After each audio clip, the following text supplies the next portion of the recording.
대한민국 삶의 질적인 향상을 위해 탄생한 프로젝트 이시영 박사의 100세 시대 브레인파워를 키워라. 오늘도 그동안 미처 알지 못했던 두뇌 속에 담긴 놀라운 비밀들을 파헤쳐봅니다. 자, 오늘도요 두뇌과학 전문가 이시영 박사 자리하셨습니다. 박사님 안녕하세요. 안녕하세요.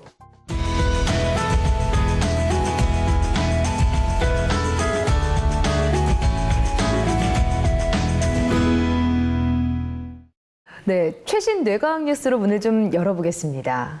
사실 오늘 전해드릴 이 최신 뇌과학 뉴스 남양 특집도 아닌데요. 들으시면 온몸에 소름이 쫙 끼치시고 무섭다 하실 거예요. 저도 처음에 받아들고 참 무섭다는 생각을 했는데요.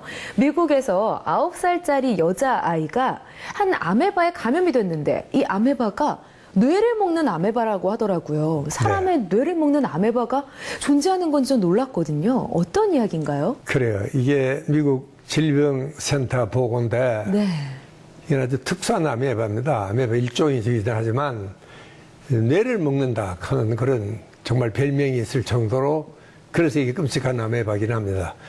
근데 이제 주로 이게 이제 여름에 더운 지방에 즉 그래서 미국에서 남부 지역에 잘 발생을 하고 습도가 높고 그런 강이나 호수가에 이게 잘 발생을 합니다. 네네. 이 희생자가 된 소녀도 얼마 전에 그 강물에 목욕을 하고 난 후에 이 아메바에 감염이 됐다 그러는데 이 아메바는 뭐 흔합니다. 그러나 감염이 잘 되는 건 아닙니다. 특히 이 아메바는 더더구나 그렇습니다. 그러나 일단 감염이 되면은 정말 무서운 99% 치사율이라 그러니까 뭐 끔찍한 거죠. 예. 그러나 다행히도 아직 우리나라에서는 이런 증여가 보고된 게 없으니까 너무 걱정 안 하셔도 될 것 같습니다. 네, 그럼 이 아메바가 뭐 정말 뇌를 먹는다기보단 뇌를 파괴시키는 건가요? 그렇죠. 예. 네, 한국에는 아직 발견된 바가 없다고 하니까 좀 다행이긴 하지만 이런 뉴스를 접하면 좀 끔찍하지 않을 수가 없습니다. 예. 자, 두 번째 뉴스 이어서 전해드릴게요. 요즘 비만에 대해서 관심 정말 높은데요. 미시간 대학교에서 쥐를 이용해서 이 비만에 관련된 놀라운 연구를 했다고 하더라고요. 비만과 납이 연관이 있다고 하던데 사실 납 중독이 나쁘다는 거는 알았지만 비만과 연관이 있다는 건 처음 알았거든요. 어떤 내용입니까? 그렇습니다. 저도 이게 정말 참 비만에 대한 공부를 하면서도 이 보고서를 읽고 깜짝 놀랐는데 이제 두 그룹으로 나눴어요. 엄마 쥐를 그렇게 납이 든 음식을 먹인 엄마 쥐하고 또 안 든 쥐하고를 나중에 이제 아기를 낳고 나니까 이 아기 쥐들이 굉장히 차이가 많이 났습니다. 이 납을 먹인 쥐들은 확실히 이 식사의 양도 많아지고 또 이 체내 지방량도 굉장히 많아지고 또 인슐린의 변화도 많이 일어났습니다. 특히 이제 이 나이가 들어가면서 점점 이 산소 탄산가스 교환에도 문제가 생기고 뭐 여러 가지 이 에너지 소비량도 아주 적어지고 그렇게 뭐 살이 찔 수밖에 없죠. 이런 아주 우리나라에서도 정말 이제는 이 공산품에도 납이 많이 섞여 있습니다. 그렇게 우리 엄마들도 조심을 해야 되지 않겠나 이런 생각을 하게 됩니다. 네, 사실 뭐 저는 여자다 보니까 이 중금속, 납에 관련해서 화장품의 규제가 참 많이 있잖아요. 그래서 이런 부분이 안 좋다라는 것만 알고 있었었는데 비만과도 연관이 있다고 하니까요. 이 중금속 중독, 중금속에 대해서는 좀 경계를 게을리하면 안 될 것 같습니다. 자, 최신 뇌과학 뉴스 전해드렸고요. 이제 본격적인 이시영 박사의 100세 시대 브레인파워를 키워라 주제를 좀 알아봐야 될 것 같은데요. 이번 주 주제는 어떤 건가요? 이번 주제는 참 흔한 주제입니다. 이 누구나 없이 하는 걱정거리인데요. 저도 걱정이고 제일 걱정이 많죠. 그래 정말 사소한 것에서부터 시작해서 정말 안 해도 될 걱정까지 우리가 다 합니다. 도대체 우리 뇌가 어떻게 돼 있길래 걱정하면서 기분이 좋은 사람은 없거든요. 우리 뇌가 도대체 어떤 뇌를 가진 사람들이 걱정을 더 잘할 것인가. 이제 거기에 대해서 걱정의 묘과학 이런 이야기가 이번 시간에 주제가 될 것 같습니다. 우리는 매 순간 걱정에 사로잡혀 있습니다. 매일 접하게 되는 각종 사건 사고부터 우리의 삶과 관련된 다양한 문제까지 항상 고민과 걱정에 빠져 사는데요. 인간의 본능적인 두려움과 걱정은 진화와 문명의 발전을 가져왔습니다. 하지만 지나친 걱정은 다양한 불안장애를 만들어내기도 했는데요. 사람들의 불안 심리를 알아보고 지나친 걱정으로 인한 불안장애와 걱정을 내려놓는 방법까지 걱정에 사로잡힌 인간의 뇌에 대해 살펴봅니다.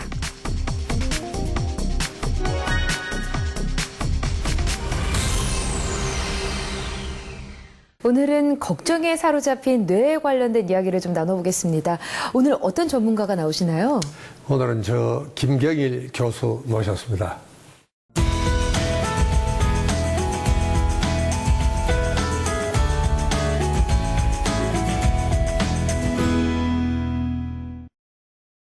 걱정하는 뇌에 대해서 이야기를 좀 해보려고 해요, 교수님. 네. 그럼 도대체 걱정을 왜 하게 되는 건가? 저도 뭐 항상 걱정과 불안에 떨고 살고 있는데 지금 이 순간에도 오늘 녹화가 잘 될지 안 될지 걱정을 하게 되거든요. 인간의 존재 자체가 걱정을 달고 있는 게 아닌가라는 생각을 하게 되는데 심리학적으로 바라보면요, 이 걱정하는 심리를 어떻게 표현을 해야 하는 건가요? 이 걱정이라고 하는 것은 내가 미래를 알고 싶다라는 마음과 똑같은 거죠. 그러니까 이전에 이미 일어났던 일을 가지고 걱정을 하지 않습니다. 앞으로 어떤 일이 일어날까를 생각을 하면서 우리가 걱정을 하는 겁니다. 그래서 미래를 알고 싶다라는 그 욕구와 관련 있는 게 걱정인데, 그런데 그 미래라는 게 대부분 내가 지금 하고 있는 행동의 결과들에 관련된 것들이거든요. 그래서 선택하고 결정 내리면 그게 어떤 결과들을 만들어낼까, 이것에 대해서 우리가 보통 걱정들을 많이 하는데, 그렇게 생각해보면 우리가 하루에도 수십 개씩 결정하고 판단 내리고 결정하거든요. 그러면 수십 개의 걱정들을 우리가 할 수 있을 거고요. 그 다음에 그런 중에 또 몇 가지들은 굉장히 깊은 고민을 하고 내리는 결정들이죠. 그럼 그 깊은 정도만큼 또 걱정의 그 크기도 커질 수 있을 거라고 생각합니다. 그래서 아마 인간이라면 걱정이라고 하는 것은 뭐 당연히 삶에 따라오는 그런 요인이 아닐까 생각이 듭니다. 이 걱정을요, 좀 정신 분석적으로는 이건 하나의 이 무의식적인 두려움이 걱정을 만든다, 그렇게 이야기를 합니다. 우리 뇌는요, 아주 짧은 순간적으로 일어나는 일에 대해서는 잘 감지를 못합니다. 그러나 이게 감정을 담당하고 있는 편도체라는 놈은 이런 건 굉장히 민감해가지고 정말 짧은 0.01초밖에 안 되는 이런 현상도 감지를 하게 됩니다. 근데 우리가 이 편도체라는 것은요, 이게 이제 원시적인 감정인데, 감정에는 뭐 몇 가지가 있습니다. 그런데 이 편도체는 특히 부정적인 감정에 민감한 것이 또 특징입니다. 그렇기 때문에 이제 편도체는 똑같은 자극을 주더라도 편도체는 항상 걱정하는 쪽으로, 이런 부정적인 쪽으로 해석을 하기 때문에 우리가 이걸 어느 쪽으로 정말 자극을 하느냐, 주의를 어떻게 집중을 하느냐에 따라서 아주 성상이 달라지는데, 불행히도 편도체는요, 이게 좋은 감정은 기쁜 감정 하나밖에 없습니다. 그 외에는 전부 나쁜 감정이에요. 그렇게 이제 편도체는 나쁜 감정이 많을 수밖에 없죠. 그 왜 그렇게 나쁜 감정이 많으냐? 기왕이면 좋은 감정이 좀 많을 텐데, 그러나 이 편도체는 우리 인간을 지켜주는 굉장히 중요한 기능을 합니다. 그러니까 나쁜 일이라는 것은 항상 조심을 해야 되는 거니까 걱정을 하고, 내가 그에 대한 방어적인 자세를 취하고 문제 해결을 해야 되고, 그러기 때문에 이 편도체는 우리 인간을 지키기 위해서는 오히려 기쁨보다는 먼저 걱정을 없애야 되는 쪽으로 이렇게 발달을 하게 되는 것이 이게 편도체입니다. 그러니까 너무 긍정이냐 부정이냐 어느 쪽이냐 그러면은 편도체는 부정적인 쪽으로 많이 작용을 하는 게 사실입니다. 아무래도 내 자신의 그 안위를 걱정해야 되기 때문에 기쁜 감정은 사실 위험한 상황이 아니고, 아니죠. 걱정하고 불안하게 되는 상황이 위험한 상황이니까 그걸 좀 피할 수 있도록 하기 위해서 그 부분에 대한 감정이 더 발달하지 않은 건가라는 생각을 좀 하게 되는데요. 하지만 분명히 긍정적인 감정을 공유하는 것, 공감하는 것보다 이 부정적인 감정을 공감하는 게 전반적인 사회적인 분위기를 안 좋게 만드는 데는 확실히 좀 어떤 영향을 미치잖아요. 왜냐하면 이제 문명이 발달하면서 그런 자연적인 그런 그 위험이라든가 아니면은 뭐 포식자들을 대부분 차단하고 있거든요. 그런데도 이제 쉽게 말씀드리자면 아직도 인간이 그 버릇을 못 고친 거죠. 그래서 여전히 안 좋은 것과 그다음에 불안한 것 그리고 공포를 적정 수준을 넘어서 이제 과일반화 혹은 과대하게 포장해서 받아들이고 조금 전달을 또 하려고 하는 경향이 아직도 남아 있는 겁니다. 실제로 우리 뇌는요, 가령 바스락하는 소리에, 특히 이제 밤에 혼자 있으실 때 여자분들은 뭐 못 견디죠. 저기 무슨 뭐 귀신. 그죠. 무서워 잠 못 자요. 뭐 그런 건 없는데도 네. 혹시 뭐 강동강, 이제는 뭐 사자나 호랑이가 나타날 것 같은 그런 위험은 아니지만 그러나 우리 뇌는 그런 밤에 예를 들면은 일어나는 소리에 대해서 굉장히 민감하게 되어 있습니다. 이건 뭐 자기 생사에 관한 문제 아닙니까? 자칫하면 큰일 난다고. 그렇기 때문에 우리가 거기에 대해서는 항상 조심하고 이 바짝 신경을 쓰지 않으면 안 되게 이렇게 되어 있습니다. 그리고 실제로 이 사건, 사고 피해자들을 보면은 이게 무슨 뭐 특별한 사람이 아닙니다. 우리 이웃에 흔히 볼 수 있는, 심지어 나한테도 일어날 수 있는 일들이다.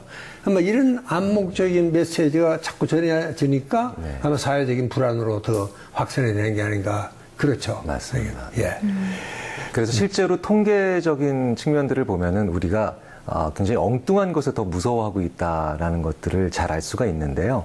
뭐 이제 우리나라의 예는 아니지만 미국에서 그 이제 일반적으로 조사를 해보면 총기류에 희생당할 가능성이 더 많을 것 같냐, 당신이 혹은 당신이 다른 종류의 위험에 더 많이 노출되느냐로 물어보면 대부분 총기류에 의해서 자기가 희생될 거라고 생각을 합니다.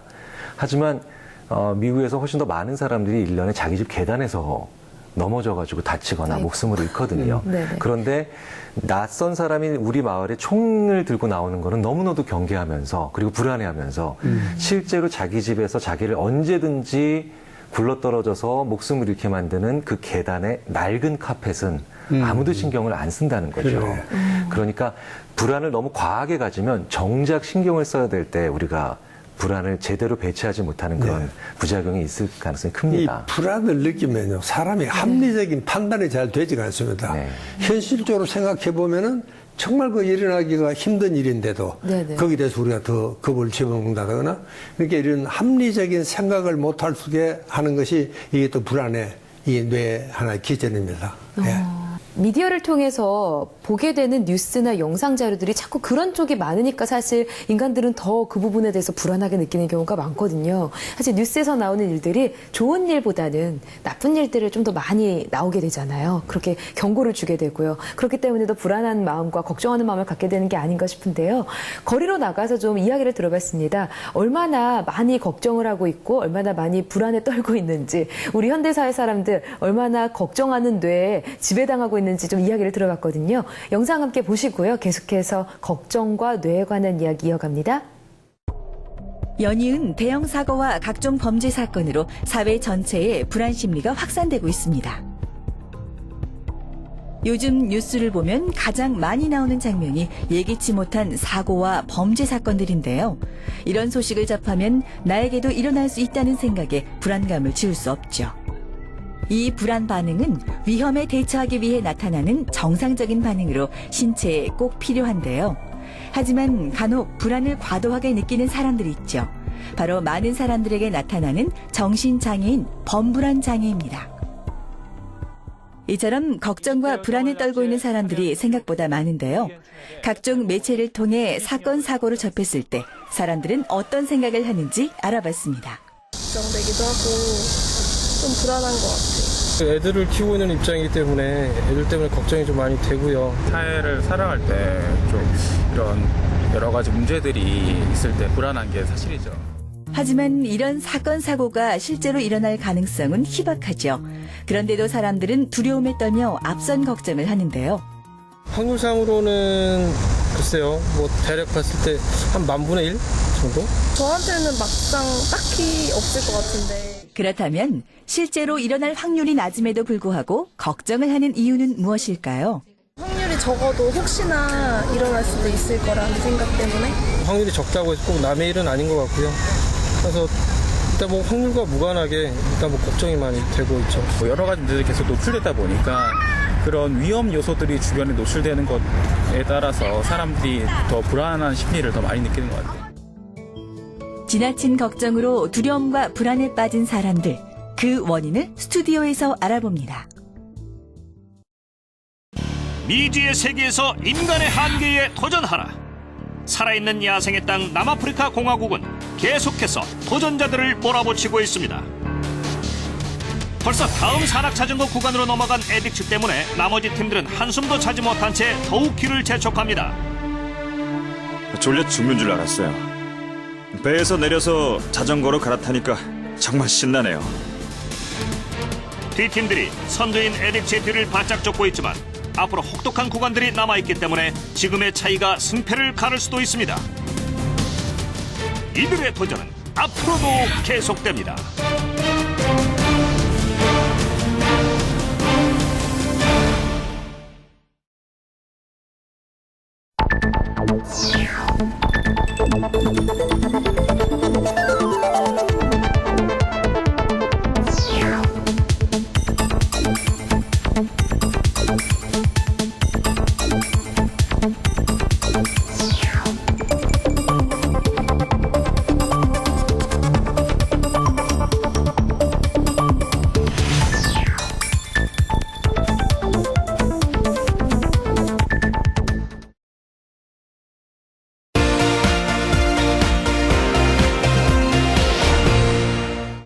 사건, 사고와 불안한 심리에 대해서 사람들이 어떻게 느끼고 있는지 영상을 통해서 좀 접해봤는데요.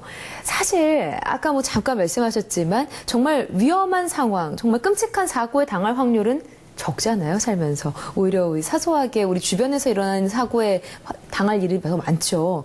근데 어느 정도나 되나요, 이 확률이요? 그래요. 우선 이제 가깝게 일어날 수 있는 사고라면 교통사고인데, 네네.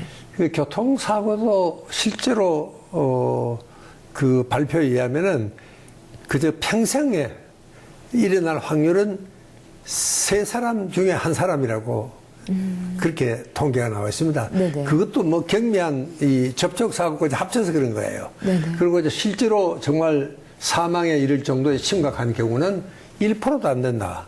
그렇게 이야기를 하고 있습니다. 우리가 흔히 이 조종사들한테 당신들은 그 하늘에 날아다녀도 비행기는 추락하면 뭐 끝이니까 겁이 안 나느냐 그랬더니 그렇게 생각하면 운전하는 사람은 아무도 없을 것이다. 길에서. 그게 훨씬 더 많다는 이야기죠. 예. 그러듯이 우리가 이 사고 확률은요, 따지고 보면 복권 당첨률과 같다 그럽니다. 그게 뭐 얼마나, 840 몇만 분의, 841만 분의 1이라 그럽니다. 복권에 당첨될 네, 확률이. 그쵸. 이렇게 사고를 당할 확률이 그렇게 적다. 그런데도 우리가 그렇게 그 걱정하고 또 불안에 떨고 있는 것이 현실입니다. 근데 결국엔 이 부정적인 생각, 걱정, 근심 심각해지면은 병적으로 될 수 있고요. 많은 문제를 발생하게 하잖아요. 그렇죠. 이제 이 불안장애라고 보통 불리는 네. 그런 큰 범주 안에 들어가는 건데요. 굉장히 사소한 요인이나 아니면은 작은 장면만 보게 되더라도 거기서부터 이제 생각이 꼬리를 물고 또 꼬리를 물고 또 꼬리를 물면서 이제 굉장히 생생하고 심지어는 막 생동감 넘치는 하나의 비극적인 장면이나 아니면 굉장히 공포스러운 그런 그 영상으로 발전이 되는 거죠. 그래서 이런 불안이라고 하는 것은 적절하게 느끼면은 내가 무언가 안 좋은 걸 피하게 만들어주는 좋은 기제지만 사실은 생각의 양이 너무 많아지게 되면 그렇게 되면은 그 실제로 그 불안을 일으킨 요인이 가지는 확률을 무시하고 이제 내 강한 느낌만으로 그것이 일어날 수 있다. 그리고 나한테 피해를 줄 수 있다. 그 다음에 심지어는 그 이후의 상상까지도 해버리는 일들이 발생을 하게 됩니다. 이렇게 되면은 우리가 좀 조심을 해야 되고 무언가 치료적인 접근이라든가 아니면 개선을 해야 되는데요. 요는 그러니까 그 생각의 양을 줄여준다든가 아니면 그 생각의 초점을 좀 다른 곳으로 이동하게 만들어주는 그런 노력이 필요할 겁니다. 근데 이제 전자를 우리가 일반적으로는 이제 심리치료라고 얘기를 합니다. 생각의 양을 줄여주면서 네네. 우리가 이제 다른 곳으로 가게 해주는 거죠. 공부를 조금 하다 보니까요. 뭐 대상회 영역이 비정상적으로 과도하게 좀 움직이는 사람들이 이런 병이 걱정병, 불안장애를 겪는다고 했거든요. 근데 이 대상회가 뭔지도 잘 모르겠고요. 예. 설명을 해주세요. 예, 우리가 이게 걱정은요, 크게는 해결성 걱정이 있고 신경성 걱정이라는 것이 있습니다. 네. 그렇게 걱정을 하면 해결이 될 수 있는 겁니다. 또 그런 걱정은 당연히 해야 되는 겁니다. 내일 입학 시험이다. 근데 걱정도 없이 쫄랑거리고 돌아다니다 내일 떨어지잖아요. 그럴 때는 걱정을 하고 우리가 공부를 해야 되죠. 대비를 해야 되는데 이제 문제는 이런 신경성 걱정입니다. 물론 이제 해야 될 걱정도 너무 지나치면 이제 문제가 생기죠. 근데 실제로 이제 그런 사람들은 우리 이 전두엽에 대상회라는 곳이 있습니다. 그게 굉장히 민감한데 거기는 우리가 모든 이런 정보들을 적절하게 상황에 맞게 처리할 수 있고 감정 조절도 거기에 맞게 우리가 조절해야 됩니다. 그게 뭐 정말 겨우 토끼 한 마리 나타나는데 마치 호란에 나타나듯이 막 놀라거나 뒤로 넘어지거나 심지어는 뭐 정말 실신을 하는 그런 사람도 있잖아요. 이제 그런 사람들은 이 대상회의 병변이 있습니다. 그게 이제 실제로 이제 증명이 되어 있죠. 그러니까 전두엽에 이 대상회에 특별히 문제가 있는 사람은 이 대인 관계도 굉장히 여러 가지 문제가 많이 생깁니다. 그러니까 그런 사람들은 유연성이 없습니다. 첫째는요. 그렇게 그 상대방이 나한테 뭐 말 한마디 잘못했다든가, 뭐 작은 실수를 했다든가, 이걸 두고 그걸 꾀거리고 그걸 못 잊는 겁니다. 그래가지고는 뭐 이 부하도 못 견디죠. 그런 상사 밑에서는요. 그러니까 이 대인 관계까지도 문제가 생기는 제일 심각한 문제가 이런 사람들은 유연성이 없습니다. 그렇게 우리가 적당히 요 정도의 사건이 생겼을 때는 요 정도의 걱정만 하면 되고 요 정도로 편도체 반응하면 되는데도 불구하고 막 엄청나게 반응을 하는 그 조절하는 데가 이 대상회라는 곳입니다. 대상회의 지나친 활동, 과잉 활동으로 걱정병, 불안장애, 걱정장애가 일어날 수 있다는 건데요. 자, 그러면 내가 과연 이 대상회가 과잉으로 활동하고 있는 건 아닌지, 나는 걱정 단계의 수준을 넘어서서 이 불안장애까지 가고 있는 건 아닌지 좀 헷갈리실 것 같아서 체크리스트를 준비해봤습니다. 10개의 체크리스트를 알려드릴 건데요. 나한테 자주 이런 일이 일어난다라고 생각되시면요, 체크하시면 되고요. 체크한 항목이 총 몇 개가 되는지를 세어보시면 되겠습니다. 10가지 리스트 먼저 알려드릴게요. 자, 1번. 과도하게 걱정해서 주위 사람들에게 걱정도 팔자라는 핀잔을 종종 듣는다. 2번. 계획했던 일이 안 되면 심한 절망을 느끼며 변화된 상황에 융통성 있게 대처하기가 어렵다. 3번. 대화를 하면 시비를 가리는 논쟁이 되는 경우가 많고 상대방의 의견에 적대적인 편이다. 4번. 사소한 말다툼으로 오랫동안 인간관계를 끊은 적이 있다. 5번. 업무를 이행할 때 한 과제에서 다른 과제로 사고를 전환시키는 것이 어렵고 혼란스럽다. 6번. 질문에 대해 생각해보지 않고 무조건 아니요 또는 몰라요라고 대답하는 경향이 있다. 7번. 어떤 일이든 최악의 상황을 예측하거나 부정적인 결과를 미리 예상해서 전전긍긍한다. 8번. 늘 하던 방식으로 방을 정리하거나 똑같은 방식으로 일을 진행하려고 한다. 9번. 알코올 의존증으로 충동적인 쇼핑, 병적 도박 등의 중독 경향이 있거나 이미 중독이 되어 있다. 10번. 화가 나면 고통을 느낄 정도로 폭식을 하는 등 자학적인 행동을 보인다. 자, 10가지 항목을 알려드렸는데요. 박사님, 이 중에서 몇 가지 항목에 해당됐을 때 문제가 있는 건가요? 되게 이제 자주 그렇다. 여기에 5가지 이상 항목을 체크한 사람은 정말 과민성 걱정증이고 이 사람은 정말 아까 우리가 걱정했던 대상회에 문제가 있는 사람입니다. 그러니까 그런 사람일수록 이제 굉장히 그 별것 아닌 일을 막 놀래가지고 이런 그 컨트롤이 조절이 안 되는 겁니다. 절제가 잘 안 되고.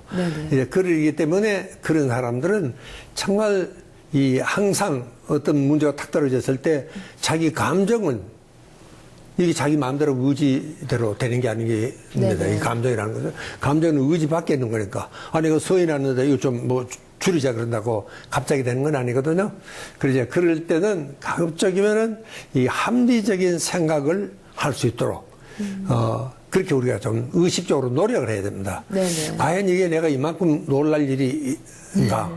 또 우리 직원이 그 실수 좀 잘못했다고 괜히 내가 너무 바쁘게 시간을 줘서 그 아이가 실수를 한 게 아닌가? 뭐 이런 쪽으로 해석을 한다든가. 이제 이게 이제 우리가 합리적인 감정 해소법이다. 그렇게 이야기를 합니다. 이렇게 이런 사람에게 제일 좋은 방법은 그 상황을 참으로 객관적으로, 합리적으로 네가 판단할 수 있도록 우리가 자꾸 도와주는 거고, 또 그렇게 함으로써 이제 가급적이면 긍정적인 생각을 할 수 있도록 또 그래도 안 되면은 가령 요즘은 뭐 음악 요법도 있고 그런 사람들은 운동을 하는 것도 굉장히 좋은 하나의 방법이기도 하고요. 또 실제로 이런 사람을 위해서는 명상도 실제로 많이 하지 않습니까? 네. 선생님도 그런 환자 들어보셨죠? 어떻게 치료를 하잖아요. 일반적으로 이 명상이 진행이 되면서 예. 생각의 양도 좀 줄어들지만 사실은 자기한테 정작 중요한, 진짜 중요한 것들을 제대로 바라볼 수 있게 만드는 그런 개선 과정들이 있습니다. 그래서 박사님께서 말씀하셨던 그런 합리적이라든가 그다음에 이성적인 결론에 도달하게끔 만들어주는 그런 힘들을 이제 많이 그 치료자들이 지향을 하고 있습니다. 네. 교수님도 뭐 이런 여러 가지 불안증에 대해서 해소될 수 있는 방법들을 알려주셨는데요. 박사님 명상법을 좀 알려주시려고 준비해 오셨다 그래서요. 명상법 어떤 건가요? 명상은 일단 이제 기본 자세가 중요합니다. 네네. 우선 허리를 쭉 펴고, 네네. 그 다음에 이제, 정말 의자에, 이 무릎에 손을 조용히 얹고, 눈을 감고, 턱을 앞으로 당기고, 호흡을 천천히 부드럽게 하는 것이 제일 중요합니다. 그리고 이제 숨을 내쉴 때 특히 내 속에 있는 모든 부정적인 생각이나 감정을 다 내뱉는다. 그렇게 되면 절로 정말 얼굴에 미소가 떠오르게 되죠. 이것만 반복하더라도 상당히 걱정을 줄이는 데는 효과가 있습니다. 예. 네, 각종 걱정과 불안증으로 인해서 병까지 앓고 계시는 분들이 많으시더라고요. 뭐 공황장애도 있고 여러 가지 뭐 정신장애들이 이런 걱정과 불안증에서 야기되는 경우가 많은데요. 자, 어떤 식으로 병이 되고 또 어떻게 치료를 하고 있는지 명상법 외에 다른 방법들은 뭐가 있는지 좀 영상으로 준비를 해봤거든요. 함께 보시고요. 계속해서 이야기 이어갑니다. 세상이 발전할수록 보다 다양한 요소들이 우리의 삶을 불안하게 만들고 있습니다. 각종 사고와 범죄, 자연재해가 늘어나면서 걱정거리도 그만큼 늘어났죠. 신용카드 개인정보 유출, 경기 불황으로 인한 생활고와 취업난, 고용불안 등 온통 걱정할 것 투성인데요. 이런 불안증이 해소되지 못하고 계속 가중되면 병적인 불안장애로 악화될 수 있습니다. 가장 보편적이고 흔한 불안장애, 흔히 불안증이라고 말하는 것이 범불안장애인데요. 핵심 증상은 지나친 걱정입니다. 이 걱정은 현실적인 문제와 동떨어져 있고 비합리적이죠. 또 스스로 조절할 수 없고 걱정에 집착하느라 일상생활에도 문제가 발생하게 됩니다. 공황장애는 현대인이 많이 겪는 불안장애 중 하나인데요. 유명 연예인들도 잇따라 공황장애 증상을 고백해 화제가 됐었죠. 공황발작이라는 극심한 불안 공포 반응이 나타나는 질환으로 실제로는 위험 요소가 없는데도 위급한 상황으로 잘못 인식해 신체가 위험을 느꼈을 때의 증상들이 나타나게 됩니다. 발작 후에는 생활과 행동의 제약까지 겪게 되는 것이죠. 사회공포증은 사람과의 관계에서 느끼는 공포증인데다 특히 환자의 심리적인 특성이 더 많이 작용하는 질환인데요. 사회적 상황에서 나타나는 불안 반응이 정상 범위를 넘어서서 그런 상황을 두려워하고 회피하기도 합니다. 그로 인해 사회적인 관계나 업무 등 일상생활에 어려움을 겪기도 하지요. 강박장애는 불안장애의 하나로 반복적이고 원하지 않는 강박적 사고와 행동을 특징으로 합니다. 같은 행동을 반복하면서 강박적 사고를 막거나 그 생각을 지우려고 하는데요. 이런 행동은 결과적으로 불안을 증가시킵니다. 분리불안장애는 주로 아이에게서 나타나는데요. 애착을 갖고 있는 대상과 떨어졌을 때 느끼는 불안이 심한 경우를 말합니다. 성격 같은 기질적 요인과 함께 부모와의 애착 관계, 양육 태도 등이 영향을 끼치므로 부모와의 안정적인 관계 형성과 양육 환경이 매우 중요합니다. 최근 경기 불황으로 인해 돈에 대한 걱정으로 고통을 겪는 사람들이 늘어나고 있는데요. 이런 금전적인 문제로 불안해하는 증상을 돈걱정 증후군이라고 합니다. 돈걱정 증후군을 앓는 사람들은 식욕부진과 불면증, 스트레스로 인한 두통, 우울증 등을 동반하며 신경질을 내거나 이유 없는 분노를 표출하기도 합니다. 금전적인 문제만큼이나 건강에 대한 관심과 걱정도 크죠. 이런 걱정이 지나치면 근거 없이 자신이 큰 병에 걸렸다고 생각하는 경우도 있는데요. 이런 증상이 바로 건강염려증입니다. 이 증세를 가진 사람들은 식은땀, 기침, 체증 등 가벼운 증세를 확대 해석하고 검사 결과에 이상이 없어도 의사의 진단을 믿지 않는 경우도 있습니다. 건강염려증 정도가 심해지면 신체 망상 수준까지 올 수 있으며 과반수가 우울증을 겪기도 합니다. 이처럼 걱정과 불안이 과도하면 병적인 상태로 악화될 수 있는데요. 적당한 걱정과 불안은 위협에 대응하고 부정적인 결과를 줄여주기도 하지요. 미래에 대한 막연한 두려움보다는 자신을 앞으로 나아가게 하는 올바른 걱정을 하시길 바랍니다. 네, 지나치면 병이 되는 이 걱정. 교수님, 걱정 안 하고 살 수는 없는 거죠, 인간은? 그렇죠. 인간이 걱정을 안 하고 살 수는 없습니다. 사실은 네네. 지능이 일정 부분 가지고 있기 때문에 분명히 이제 걱정을 하게 되는데요. 그런데 이제 많은 심리학자들의 얘기를 들어보면 사실은 100개의 걱정이 있다라고 하면 실제로 내가 어찌 해볼 수 있고 나의 노력 여부 여하에 달려있는 걱정거리들은 4%밖에 안 된다라고 얘기를 합니다. 심지어는 뭐 어니 젤렌스키 같은 심리학자는 인간이 하고 있는 걱정의 40%는 내가 도저히 해볼 수 없는, 사실 나와는 무관한 걱정이고 거의 20%가 넘는 또 다른 것들은 이미 일어난 것들이라는 거죠. 자, 이런 식으로 생각해 보면 우리는 내가 할 수 없는 것들, 내 노력 여하로 뭔가 바꿀 수 없는 것들에 대해도 걱정을 하고 있다는 건데요. 사실은 이런 것들에 대한 걱정을 우리가 놔버릴 수 있는 중요한 것 중에 하나가 바로 뭐냐면 사실은 나에 좀 더 집중을 해보는 겁니다. 뭐냐면 내가 어찌 해볼 수 없는 건데도 우리가 고민을 하고 있다는 것은 나라는 자아가 지금 너무 도처에 퍼져 있다는 거예요. 다른 나라에도 가 있고 그 다음에 우리 사회의 다른 동네에도 가 있고 그 다음에 다른 연령대에도 갖고 있으니까 그 사람들이 하고 있는 여러 가지 고통이나 아니면 근심 걱정거리들을 내가 가져온다라는 거거든요. 근데 나한테 그럼 초점을 맞춘다, 이거는 이기적이다라는 얘기가 아니라 네. 사실은 내가 뭘 좋아하고 나는 어떨 때 제일 행복하느냐, 이것을 우리가 알고 있으면 그게 정말 자기를 아는 거거든요. 네네. 자, 그렇게 되면은 내가 아닌 다른 자아들의 영향을 별로 안 받게 됩니다. 이거를 심리학자들은 평균적인 자아의 영향을 받는 혹은 평균적인 자아에 매몰되는 나라고 얘기를 하거든요. 그래서 사실은 정말 나한테 중요하고 정말 나를 기쁘게 하고 그게 아무리 사소한 거라도요. 이런 것들을 알아나가는 게 굉장히 중요한데요. 그걸 너무나도 잘 보여주는 실험들이 있습니다. 밥을 맛있게 배불리 먹고 난 다음에는요. 이 인류의 미래가 어찌 될 것이라는 것에 대해서 낙관적으로 전망을 합니다. 그렇죠. 본능이 좀 충족됐을 때. 그렇죠. 그런데 내가 네. 굉장히 배가 고픈데도 아직 음식을 못 먹은 상태에는 지구온난화 같은 인류의 미래에 대해서 훨씬 더 많은 근심 걱정을 하죠. 그렇죠. 네. 사람이 까칠해지니까요. 그렇죠. 그러니까 행복이라는 것이 사실은 심리학하시는 분들 중에 상당 부분이 내가 좋아하는 사람과 맛있는 것을 먹는 것만한 행복이 뭐가 있겠느냐. 그러니까 좀 더 단순해지자.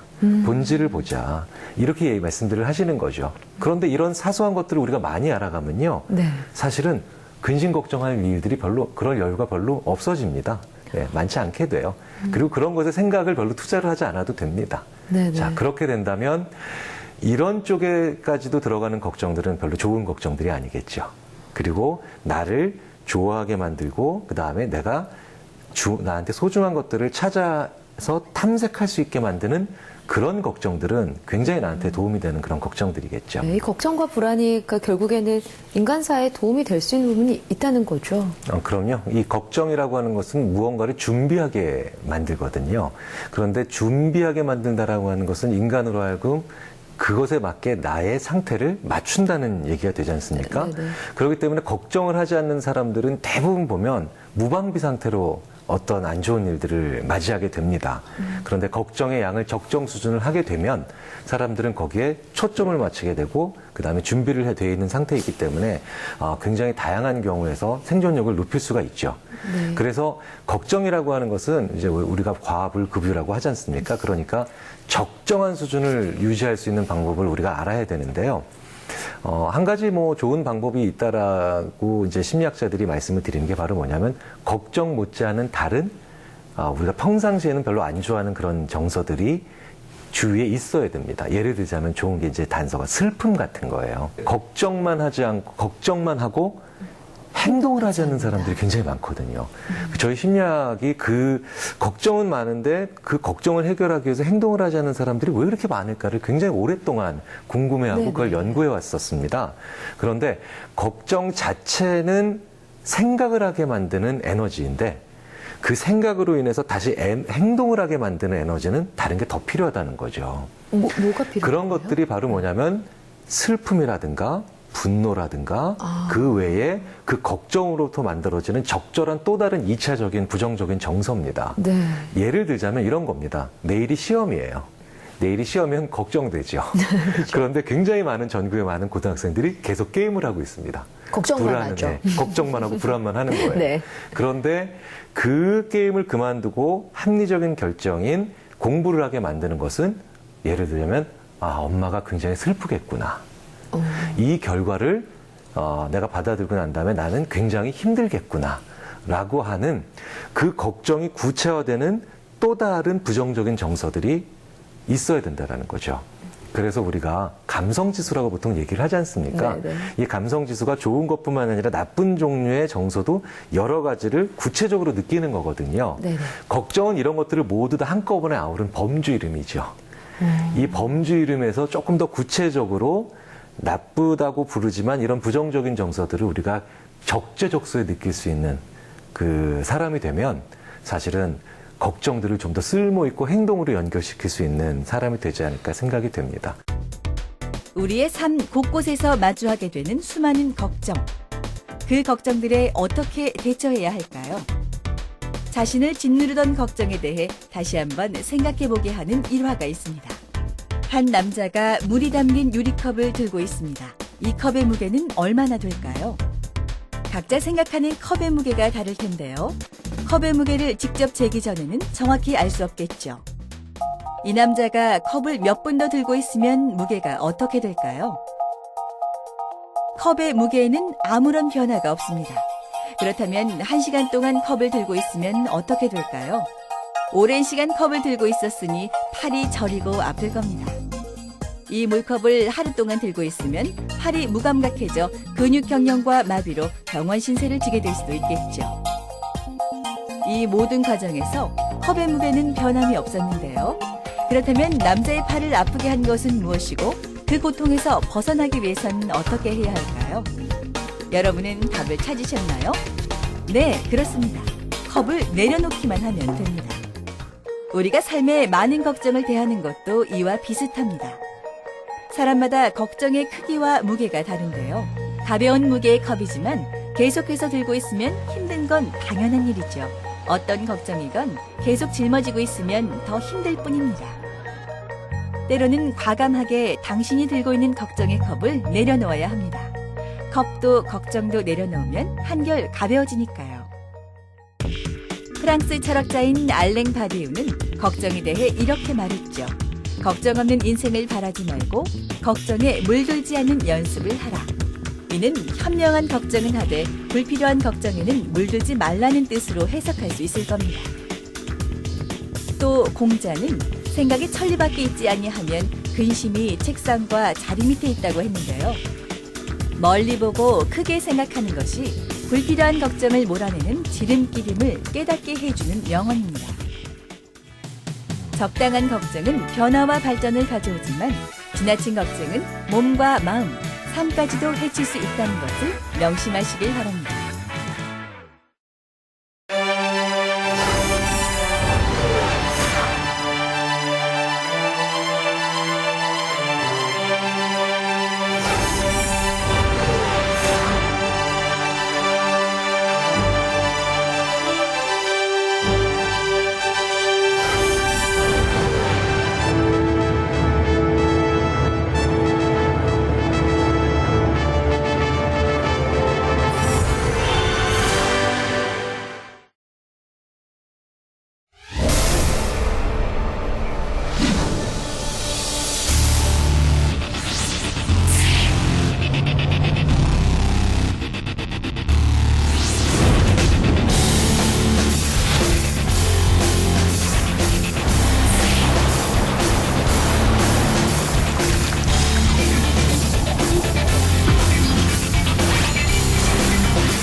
자, 오늘 걱정하는 뇌, 이 걱정과 불안을 잘 발전시키는 좋은 긍정적인 힘으로 만드는 것을 이야기를 해주셨는데요.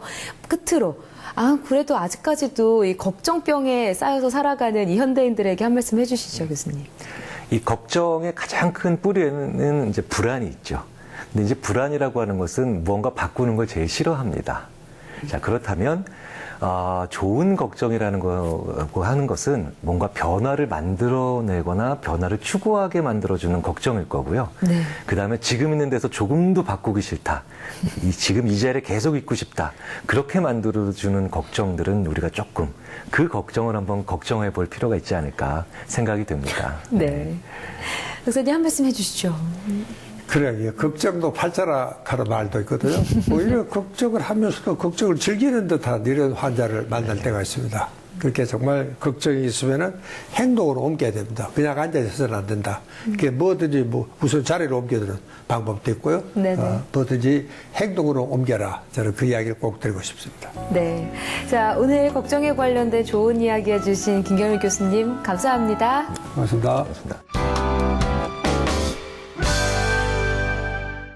브레인 전문가 이시영 박사가 내리는 브레인 특효 처방전 시간입니다. 박사님, 걱정하는 뇌, 이 걱정에 빠져있는 뇌에게 한 말씀 해주시죠. 브레인 특효 처방전은 어떤 건가요? 그래요. 이게 걱정과 마주하는 용기를 가져라. 가령 이제 정말 정면으로 부딪히는 겁니다. 가령 고소공포증 환자들을 2층을 못 올라갑니다. 그래서 항상 아래층에 살아서 이 부부간에 문제가 생겨 이런 경우도 있었거든요. 그러니까 그런 경우에는 치료는요, 자꾸 높은 데를 피하면은 나중에는 아무것도 못하게 됩니다. 비행기도 물론 못하고요.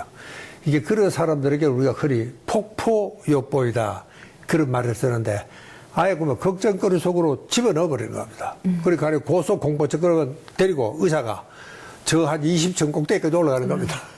직면하라. 이게 폭포요법이에요. 정말 그 무서워하는, 그리고 가보니까 그래도 이 자기 믿는 의사가 같이 가니까 별거 아니거든요. 별일이 없어.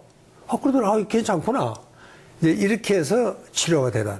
그렇게 이 걱정은 달아날수록 더 무서워지니까 정면으로 부딪혀서 그 실체를 파악을 하고 한번 정말 폭포요법으로 우리가 한번 대하는 것도 참 좋은 방법이다. 그렇게 말씀을 드리고 싶습니다. 네.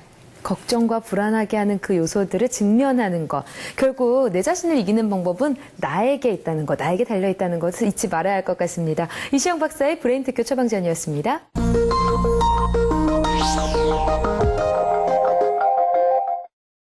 마음을 읽는 두뇌 이야기, 뇌과학 마음을 읽답니다. 오늘은 실어증에 관한 이야기입니다. 실어증이란 소리를 내는 구음기관에는 아무런 문제가 없지만 뇌의 손상 때문에 언어 기능의 일부를 손실하고 또 의사소통에 어려움을 겪는 상태를 말합니다. 이 실어증은 뇌의 손상 부위에 따라서 그 종류가 다양한데요. 그중 브로카 실어증과 베르니케 실어증에 대해서 알아보겠습니다. 먼저 연구된 브로카 실어증부터 알아볼까요?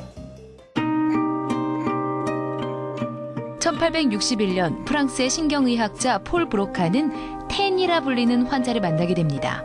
그가 할 수 있는 유일한 말이 텐이라는 단어였다고 하는데요. 이 증상이 뇌 한 부분의 손상 때문이라고 확신한 브로카는 몇 년 후 환자가 죽게 되자 그의 뇌를 검사했다고 합니다. 역시나 뇌의 한 영역에 큰 손상이 있었다고 하죠. 손상이 발견된 뇌 영역은 폴 브로카의 이름을 따 브로카 영역이라고 불리게 됐습니다. 브로카 영역의 손상이 실어증의 원인임이 밝혀졌는데요. 이후 독일의 의사 칼 베르니케도 뇌에 대한 연구를 시작했습니다. 그러던 중 모든 실어증이 브로카 영역의 손상으로 인한 것은 아니라는 것을 알게 됩니다. 그가 발견하게 된 실어증의 원인은 그의 이름을 딴 베르니케 영역의 손상 때문이었던 거죠. 브로카와 베르니케 실어증의 가장 큰 원인 중 하나는 뇌졸중입니다. 이 뇌졸중은 뇌혈관 장애로 인해서 뇌 부분적으로 혹은 전체적으로 손상을 주게 되는데요. 언어를 담당하는 영역에 장애나 또 손상이 생기게 되면 언어 장애가 생기는 거죠. 물론 손상된 영역에 따라서 나타나는 증상도 다 다릅니다. 브로카와 베르니케 실어증 역시 상당히 다른 증상을 갖고 있습니다. 먼저 브로카 영역은 언어의 생성과 문법에 주되게 관여하고 언어의 이해에도 관여를 합니다. 생성은 말하고 쓰는 것을 의미하고 이해는 듣고 읽는 것을 말하는데요. 반면 베르니케 영역은 단어의 의미, 언어의 이해에 주되게 관여합니다. 즉 어떠한 말을 하고자 할 때 베르니케 영역에서 단어의 의미를 고려해 어떻게 말을 할 것인지 계획을 세우면 그 계획이 브로카 영역에 전해지고 또 브로카 영역에서는 문법에 맞게 말을 만들어낸다고 할 수 있습니다. 그렇기 때문에 브로카 실어증 환자들은 듣는 것은 어느 정도 잘하지만 읽거나 쓰는 것을 굉장히 어려워하고 말을 할 때는 모든 문법적 요소를 잃어버리고 단어만 늘어놓는 것으로 의사소통을 합니다. Knees and ankles. What'd you do about it? Home, doctor, and legs,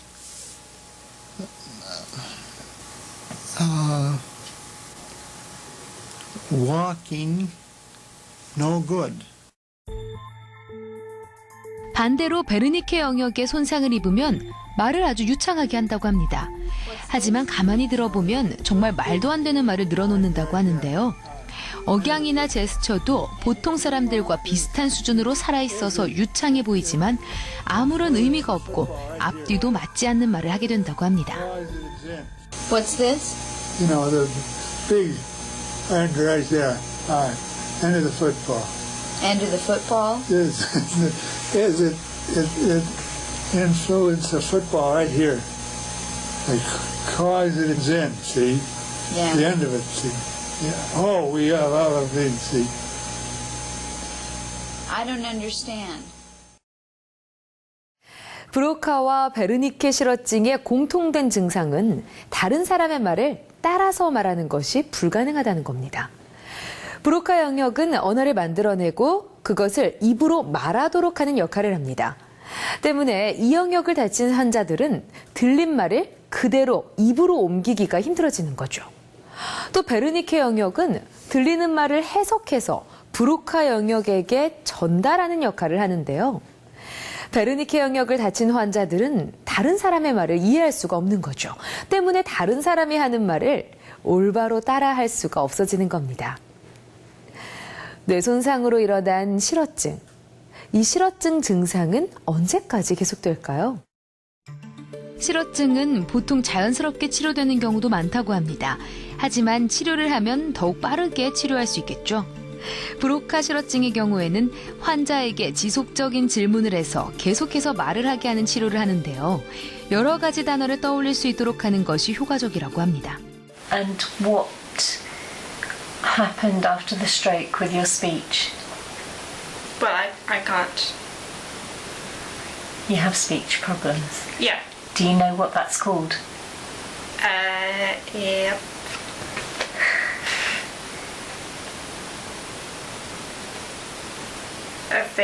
Aphasia. Yeah, good. I haven't heard you say the word before. I write it down. And that helps? Yeah. Okay. 또 베르니케 실어증의 경우에는 이상한 말을 끊임없이 고쳐주고 제대로 된 문장을 따라하게 하는 등의 치료가 이루어진다고 합니다. Okay. The next word is hotel. Hotel. Watch me. Relax your jaw. Watch me. Hotel. Hotel. You're giving me a in the middle. Watch me. Relax. Hotel. Hotel. Cool. You hear that? You're giving me in the middle? I catch yours. Let's try just throwing it away. Okay, watch me. Hotel. Hotel. Better. That was better. That was better. 일시적이든 장기적이든 이 뇌가 손상되면 본인도 이해할 수 없는 특별한 현상을 경험하게 되는 것 같습니다. 그렇기 때문에 뇌가 손상되지 않고 장애를 일으키지 않게 하려면 끊임없이 관리하고 아껴줘야겠죠. 뇌과학 마음을 읽다였습니다.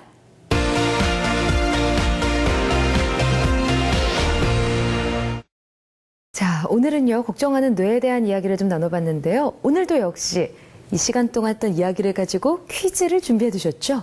네. 요것은 이제 뇌 영역에 관한 문제인데요. 이 부위는 특히 이제 감정에 민감하고요.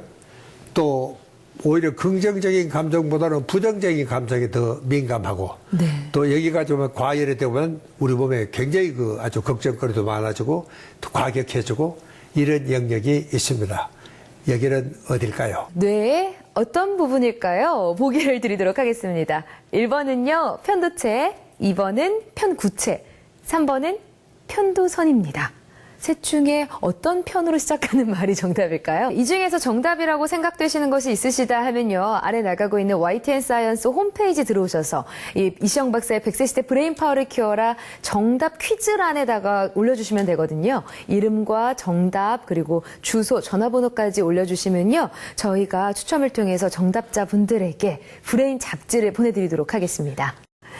자, 오늘도 이 걱정하는 뇌에 관한 알찬 이야기를 나눠봤는데요. 다음 주에는 또 어떤 대한민국의 뇌에 대한 이야기를 하나요? 그래요. 이게 오늘은 걱정 이야기를 하고 오라니 골치가 아픈데 네. 이게 걱정을 하면 두통이 오게 되어 있습니다. 그래서 정말 두통의 실체가 뭔지 네네. 이거 우리가 어떻게 해결해야 될 것인지 실제 머리가 아플 때 우리 뇌 속에 어떤 일이 일어나는지 그래서 다음에는 두통의 뇌과학에 대한 이야기를 할까 생각을 합니다. 이 만성적으로 저도 두통이 좀 있거든요. 네. 그럼 도대체 이 두통이 어디서 오는 건지, 뇌에는 어떤 변화가 일어나는 건지 다음 주에 그 비밀을 좀 풀어보도록 하겠습니다. 지금까지 이시영 박사의 100세 시대 브레인 파워를 키워라였습니다. 감사합니다.